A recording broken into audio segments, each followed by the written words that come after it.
চাওয়ার মতো আল্লাহর কাছে চাইতে হবে। কিভাবে চাবেন? বিনয়ের সাথে চাবেন, আর ইয়াকিন রাখবেন আমার দোয়া আল্লাহ কবুল করবেই। উদুল্লাহ ওয়া আনতুম মুকিনুনা বিল ইজাবা, এমন ভাবে আল্লাহর কাছে চাও যে তুমি নিশ্চিত আমার দোয়া আল্লাহ কবুল করবেনই। আপনি নিশ্চিত হইলে আপনার দোয়া কবুল হয়ে যাবে। নিজেকে ছোট করে চাইবেন।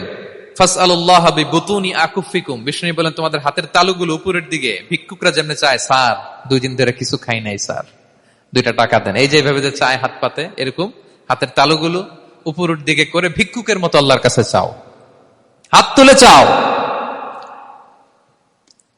হাত না তুলেও দোয়া করা যায়, হাত তুলেও করা যায়, কিন্তু বিষ্ণু বলেন হাত তুলে চাও। কারণ ইন্নাল্লাহা হাইয়ুন কারীম, আল্লাহ বড় লাজুক এবং লজ্জাশীল। বান্দা যখন হাত তুলে ভিক্ষুকের মতো কিছু চায়, ওই হাত খালি হাতে ফিরিয়ে দিতে আল্লাহ লজ্জা লাগে।